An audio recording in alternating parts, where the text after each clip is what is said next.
Hello, everyone. Welcome back to another well-balanced episode. Today, I'm talking to Hillary. She's a licensed therapist, and she and I actually go way back to college. She was my sorority president, believe it or not, and we're here to talk all about mental health and just kind of how we can implement daily habits to improve our mental health and just how all that connects to our health in general. So I'm super pumped. I'm going to add her into this conversation. One sec here.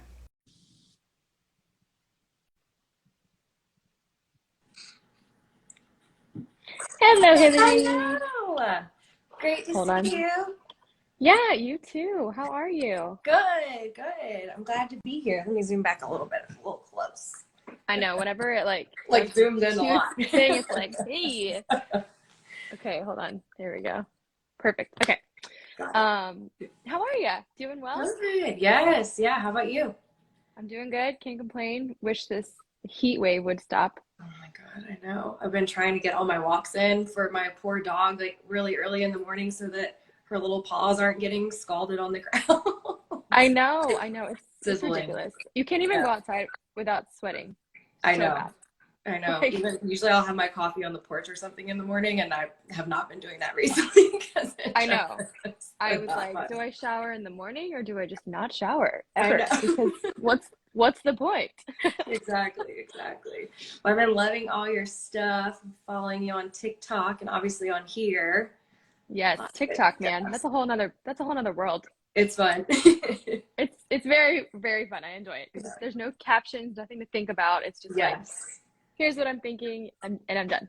Exactly. I like doing a lot of the voiceovers. I think those are fun. Yes, a lot of Real Housewives content. Yeah. Your stuff's hilarious. I love it. Well, I'm so glad to have you, and I appreciate you hopping on with me and doing this. But definitely the mental health piece is something that is super important and very much a priority within my Well Balanced program, Right. And also just in general with health, because you can't achieve true wellness without addressing that. And I think that people tend to forget that aspect of it. And so I'm definitely super pumped to have a conversation about it because there's not enough people going around to talk about it. Yeah, and a lot of crossover, so much around mental health is related to physical health, whether it's nutrition or moving your body. So yeah, they're very intertwined. I think a lot of people think of mind body as separate, but in my mind, they really are more one and the same. So to have discussions about both is really important because they definitely impact each other in a big way. Absolutely. Yeah. No, and I think the past few years have hopefully brought that to light a little bit more. Yes. And so I'm definitely something I want to see your perspective on, having seen shifts there. But yeah, so let's start with an introduction. Just tell the crowd who you are. Obviously what got you into doing this in particular, this route, and what you're doing right now and all that. Sure. So I'm Hillary, and I am a licensed therapist in Atlanta, and got into it just because I was really fascinated with just the brain and the mind and just kind of how that all works, but also really just love connecting with people. And so therapy and psychology kind of just like was a natural fit for me. And so went to grad school right out of college, and then I'm now specializing in eating disorders, and that kind of happened by accident, honestly. So in grad school, you have to have a internship and practicum, and ended up getting placed in one internship, and it didn't work out. And so I was looking for somewhere else, and there happened to be one opening at this place called the Atlanta Center for Eating Disorders. And so I was like, I'll take it just because I had to have something, and ended up absolutely loving that population. So still doing that today, even though I'm no longer at the clinic. I'm in private practice now, but I still work very closely with a lot of clients who have previously had an eating disorder, a lot of folks who are coming out of treatment and are now ready for that outpatient level of care. So definitely a lot of specific crossover with food and movement, even more than just like the general connection with mental health. Of course, with eating disorders, you're going to be talking about that even more. So yeah, a lot of crossover there, but I love it. It's definitely my passion for sure. I love that. Are you Yeah. all in person or do you do any virtual sessions? No, I'm actually all virtual still. So I didn't do any virtual sessions before COVID hit, and then of course had to do virtual once that all got going. But I've loved it so much. It's created such a convenience factor for clients because I have a ton of clients who are in college. And so, especially at like Georgia Tech and Emory, it's very expensive to have a car there. So a lot of my Right. clients didn't have cars. So before COVID, they were having to Uber and stuff. And so just more logistical things they had to worry about. So now to be able to just jump on for an hour and go right back to whatever you have to do, it makes it a little bit, just removes one of those barriers to entry for a lot of people. And stress, I feel like, because you're Yeah, not dealing with traffic and exactly. commuting, and your time isn't compromised by people being Yeah, late. You know, I think the online thing was definitely an adjustment, but I think it's yeah, so crazy how now it's just like everything. If it's not yeah. online, it's something We're is used to wrong. it now. Yeah, Yeah, yeah. But I but love it. So I'm fully virtual and planning to stay that way as long as I can sustain it. So yeah, all virtual still. that's awesome. Well, Yeah. congrats to you. So are you at what's the actual do you like how would someone come in contact with you, I suppose? Yeah, yeah. So the name of the practice that I work under, it's called Heal ATL Counseling and Wellness. And so if anyone wanted to book an appointment with me, I'm pretty full right now, honestly, but you could still reach out. But if you go to the website, it's healatl.com. And then you could, I mean, we also have a ton of other really great therapists there. So you could check out who might be a good fit for you. And if it's me, you could send me an email or book an appointment through the website. Okay, cool. Yeah. Awesome. Well, I'll make sure to share that information in the caption as well. Yeah. But anyway, so mental health. So let's Yes. kind of, I guess, start with like the definition of mental health in the sense of like what people typically think of it as, and then kind of maybe what a more professional Okay. perspective is. So, I think for a lot of people, when they're considering mental health, what they're actually first thinking about is disease or diagnosis. It's not actual health necessarily. So a lot of people think about, depression and anxiety and that kind of thing. And while that is absolutely a part of mental health, I think there's just, it encompasses a lot more than that, where there's a lot of things like prevention and just education around things that aren't necessarily in the DSM, that book of diagnostics, where, Right. Essentially the DSM is kind of a billing book because you have to kind of put people in a box in a way just so that you can bill through insurance. And to me, diagnoses aren't always doing the best job at capturing the big picture, because just as human beings, we're a lot more complex than just a list of symptoms. So Right. I think that mental health can kind of get that like black and white narrowed point of view, but it actually just has so much that goes outside of these different diagnoses. No, that's so interesting. I think people can sometimes also see it as a negative, like seeking help Yeah, in that way. right. And it's like we all can use therapy in a way, and I think therapy in general has a very negative perspective. Yep. How do you feel like you navigate that with clients? Like, let's just say they're forced to go to you or something like Yeah. that. What does that breakdown kind of look like? Oh, great question. So really these days I don't deal with that as much anymore, because being in private practice, someone is choosing to come see me. And so they've got Right. more investment in that process. And by that point, most people are pretty open to it. But definitely back when I was at the Atlanta Center for Eating Disorders, being at a clinic, there were a lot of clients who were there and didn't really want to be there. Either their parents had made them come or it was medically necessary for them to come.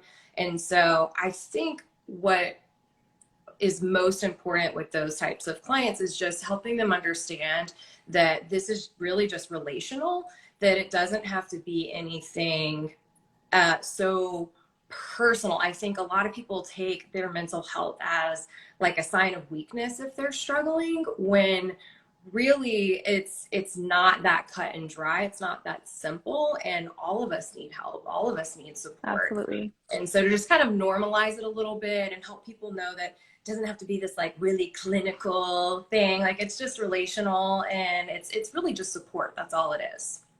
Well, I More think it's formal cool. support. Yeah, and I think it's just kind of like a non-biased party to what you're going Right. through. You know, Yep. they don't have the direct relationship with you in a sense where they Yep. don't necessarily know everything about you, but can be beneficial in some ways because they have a different outlook. Absolutely. And I think it's interesting to see how most people choose therapy and choose to continue to do therapy based on who their therapist is. Yeah. Yeah, it's definitely changing. You know, I see people, especially like younger college, 18 and through maybe like 22 type age, they are so much more open to the idea. So I'm really optimistic about where the future of therapy is headed, because the stigma is definitely reducing. It's certainly still there, by no means gone, but it's definitely changing, where I just see a lot of people not only want to come in and do therapy for themselves as individuals, but they also want to be advocates for therapy for their friends Right. and family. So it's cool that even in the like 7 or so years that I've been doing this, I have watched things really change when it comes to that. And that's exciting to see. And I think from even like my perspective and the nutrition side, you know, if people come to me for a nutrition standpoint, Yep. they're going to learn how, you know, the gut health, how your gut health is so important for mental health. Yes. And it kind of like brings to light a lot of those connections. And then people, I think, start to realize, okay, you know, if I need to dig deeper, if I need to look into more of a therapy standpoint there, like that Right. kind of can push them in that direction too. Yeah. And again, it's like you can't truly heal unless you address all of these things because they're so connected. Could So not agree more. Yep. I think it's so awesome that no matter where, I think the functional approach to health and just prevention and really getting to the root of things versus just putting a band-aid on it is definitely where we're headed. And it excites me as well in that way. So anyway, so mental health, like talking about some things that, you know, most people, I guess, struggle with in terms of implementing when it comes to just taking charge of their mental health. And then also some of your main tips that you'd recommend for people to do, and kind of like what kind of makes somebody feel, or I guess some big symptoms that you might see from people that like really need this kind of thing. Yeah. Yeah. So I think first, and I have a feeling you're going to relate to this a lot, being in more of the nutrition and exercise realm. I think when people are coming in, often they're in this phase of high motivation. And so when that happens, they're like, I want to make all these changes. I've got like 10 goals and none of them look anything like what I'm currently doing today, you know? And so Right. I think that slowing people down is really, really important, because that motivation is going to wax and wane. That's just kind of how the brain works. That state of motivation is impossible to sustain. And it's really important to know that the brain is always trying to keep us in homeostasis. It wants us at this place where it's known, it can predict the outcome, because that gives a sense of safety to the mind and body. And it also uses less energy, because doing something new requires the brain to be a little more focused, while Right. just habits that we have in place, they really do become this sort of autopilot thing, because these neural networks are built in the brain where it's the path of least resistance now, right? Like you don't have to spend a lot of energy to do these things, they just happen. So stuff that, you know, like your morning cup of coffee, for instance, that's a big one for people. Most people do not have to wake up and be like, okay, next step, I have to go make my coffee. It's just automatic. Right. But if you're trying to get these new goals and it's not close to what your homeostasis is, and you're trying to pull your body out of this place and it's too far, then your brain is going to do everything it can to pull you back. So the motivation can kind of sustain you for a while and help you do these habits, maybe, you know, a couple weeks or so, but eventually you're going to get pulled back into what you were doing before, because it's just Right. too energetically expensive for the brain to have to do that many changes at once. So I really like to encourage people to just try to pick 1 or 2 goals and make them look somewhat similar to what you're doing now. And then you can kind of build over time. Now, where that's hard for people is that when they're in that state of motivation, they're like, like I want to do it all now, and they don't want to slow down. Me. And so it's hard to convince them, like, promise you this is actually going to be quicker in the long run, because you're not going to do this whole like, okay, I do it for 3 weeks and then I go back, and then I do it for 3 weeks and then I go back. That you can sustain it and make these little changes, then it's actually going to be faster in the long run. So I bet you relate a lot to that. My personality is 100% like that. I'm like all over the place. And just now I'm trying to realize, okay, I need to zone in and like master and execute something before you move on to something else, because you just don't get anything accomplished. And then you get, and I think one of the biggest ways that I've learned to build my own self-confidence is to follow through on the things that you promise to do to yourself.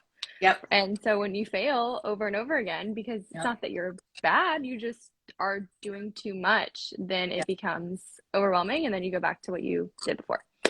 So I think that's really small steps are the best way to make lasting change, because if you try to move too quickly, you're fighting against your biology, and you're just usually not going to win that. So, but yeah, I was the same way before I really learned about these functions in the brain. I was the same way. I would get super motivated, want to make all these changes, change too much too fast, and then it wouldn't last. So it's been a learning opportunity for me as well. So, for sure, good to understand anybody.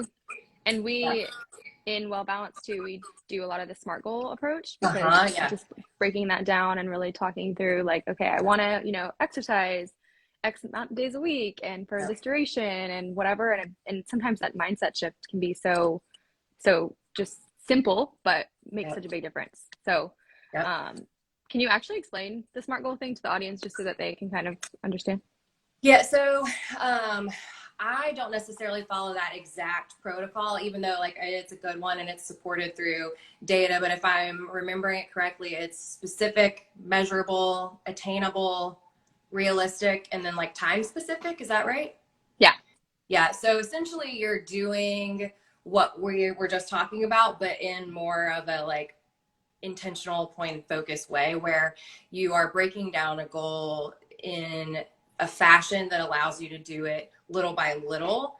And because you're thinking about a specific time period, kind of allows your brain to wrap around that goal a bit more, where it's not this ambiguous, nebulous thing. It's something that you can actually envision. And there's a lot of data around visualization and how that can help us achieve our goals. So I do think SMART goals are a good way to get closer to where you want to be. Yeah, no, absolutely. So I'm curious, like how often it takes you in this small approach for people to see change. Yeah. Oh gosh. So it changes. There's too many variables to give like one specific answer on that. But so for instance, if someone, will use exercise for an example, if someone's exercising 0 times a week, then it's going to take them a whole lot longer to build to 3 days a week, compared to someone who is already moving their body in some capacity, frequently, twice a week or something like that. That homeostasis is closer to the goal of working out 3 times a week than that person who doesn't move their body at all in any formal or intentional way. So it just depends on kind of where you're starting from and where your goal is on how long that's going to take. So it's really hard to predict exactly. But one of my favorite things to teach people is this idea of bundling. I don't know, are you familiar with that? Have you ever heard of that before?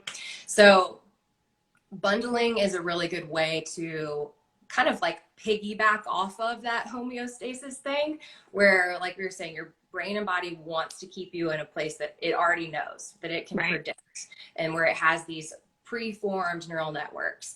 And so bundling is basically attaching a new habit to a habit that you already have. And there's 2 forms of that. So there's the classic bundling, and then there's also something called temptation bundling.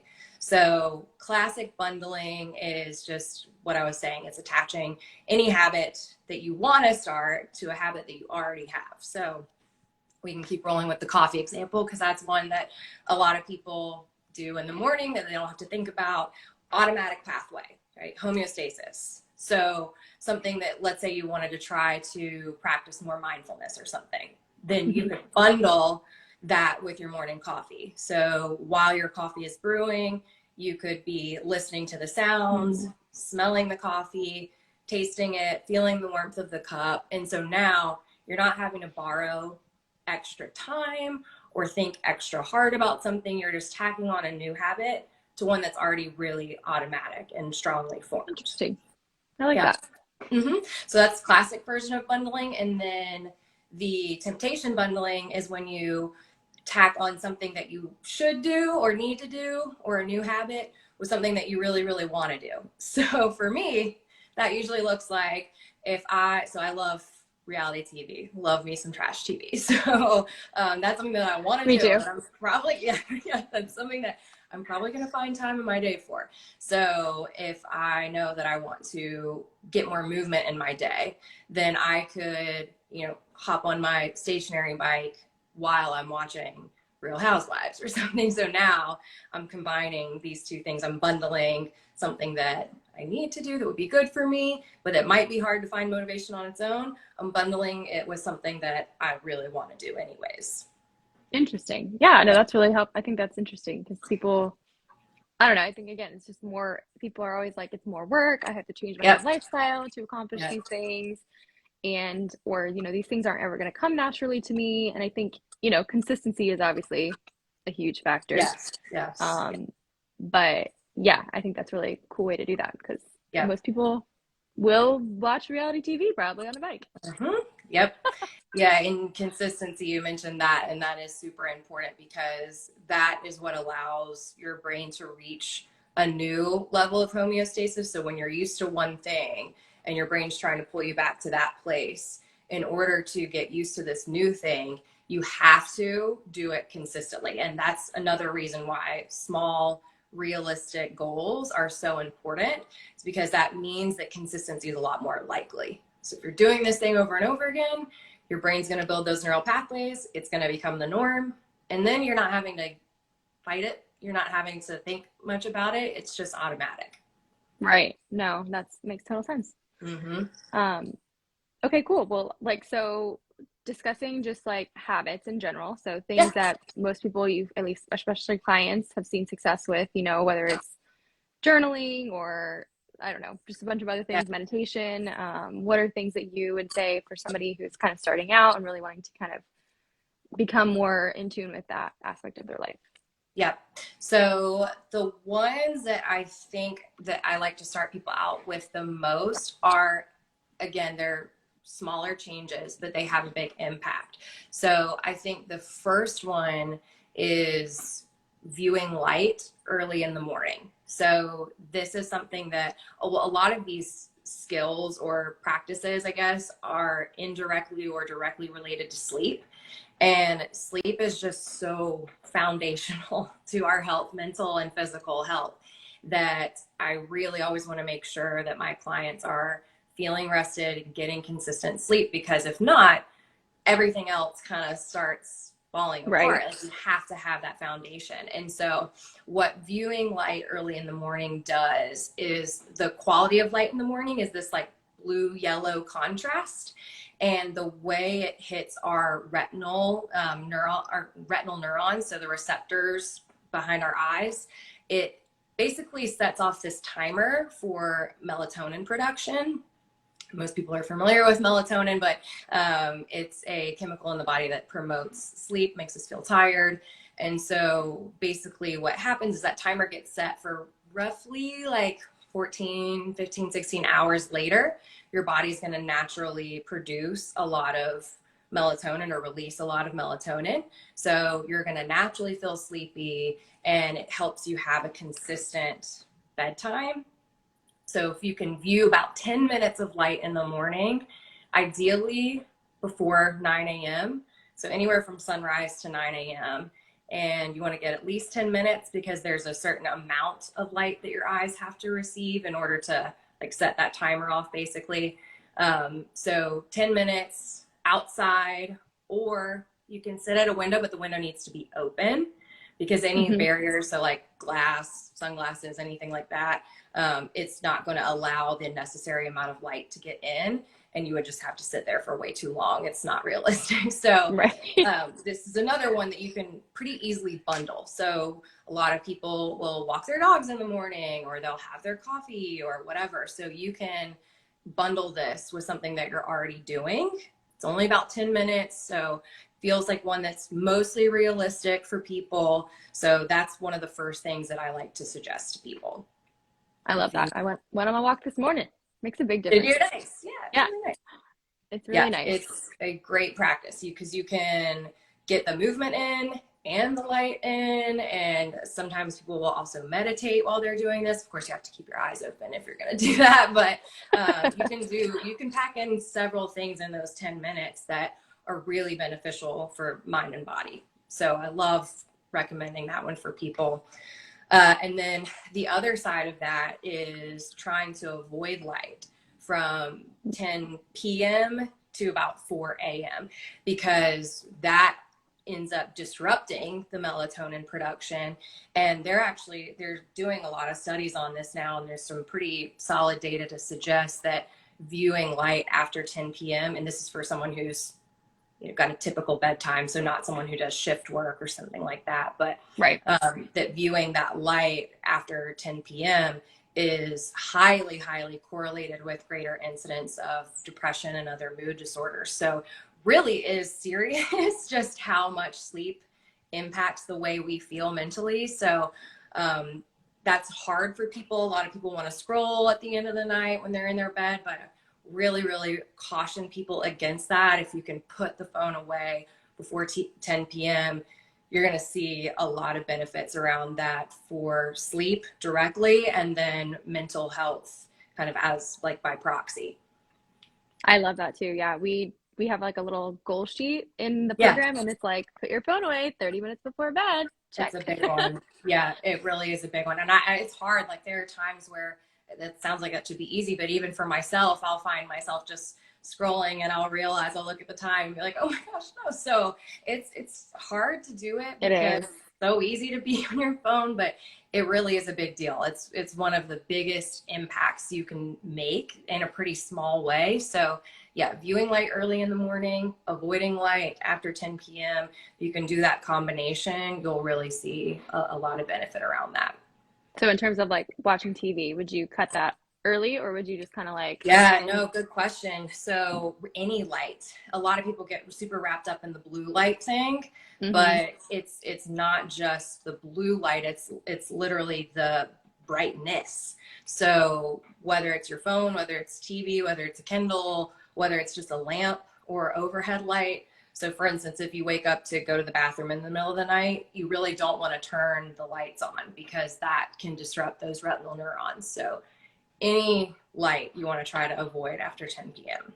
My husband has this light that goes on the toilet, and Yeah. it lights up whenever he goes into the bathroom, so then that way he doesn't have to turn the light on in the middle of the night. Yeah.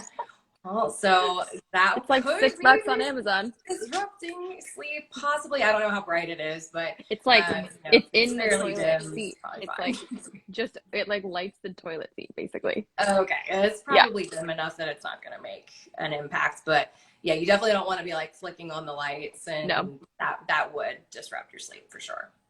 But yeah, that makes total sense. And that's definitely, I think the blue light blocking glasses is a big thing too. But I mean, if you're gonna do it, at least that's supporting some sort of barrier.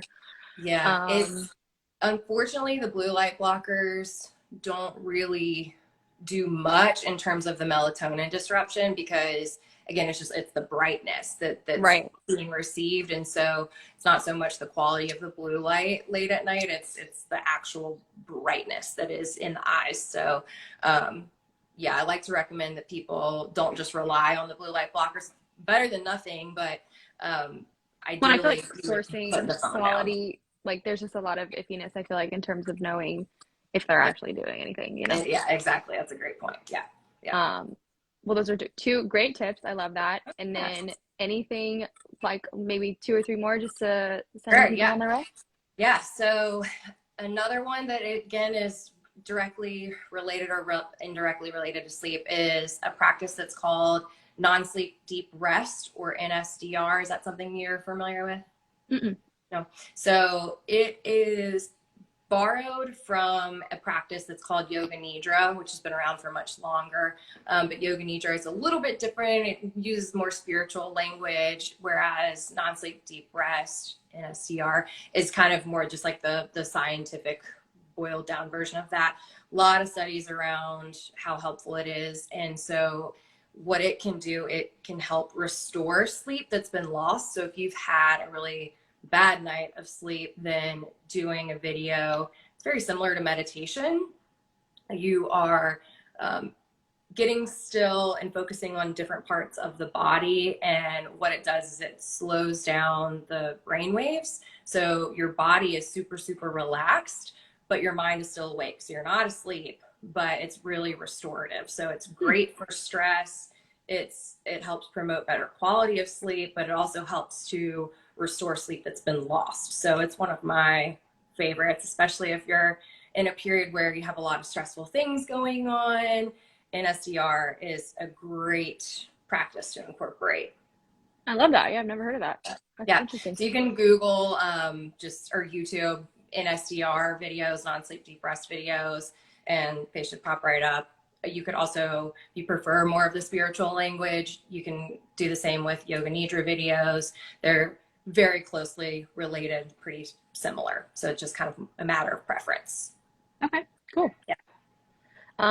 Awesome. Well, I appreciated this conversation, and I think you're full of knowledge. So I'll definitely send people your way, especially thank you. Likewise. from the nutrition realm and everything. And I hope to start some women's like retreats in the future. So stay tuned. Might be in touch with you for that. Yes, of course. But otherwise, I will let you have your day back, and I appreciate you meeting with me, and I'll post this to my feed for anyone that wants to watch. And then you've already shared where you are, but any other resources or ways people can find you and support you or learn more? Yeah, so you can email me if you have any follow-up questions. My email is Hillary, HILLARY, @healatl.com. So you can send me an email with any questions that you've got. Perfect. And then your Instagram, Heal with Hill. Yes, right? Heal with Hill is the Instagram. Yeah. And are you still doing your stickers? I am, yeah. So if anyone wants any mental health themed stickers, I have an Etsy shop, and it's also Heal with Hill. So you can search that. I don't have them. I should have brought some, but there's just cute little, like there's one that says my serotonin is designer. Someone that says be kind to your mind. They're just kind of like, I love that. Mental health stuff. So yeah. So cute. Never would have pictured. A little creative outlet for me. No, I think it's awesome. I think it's so cool. Yeah. Well, awesome. Well, thanks, Hillary. I appreciate it. And I hope you have a great rest of your day. Yeah. Thank you so much for having me. It was fun. Of course. I'll talk to you soon. Okay. Bye. Bye.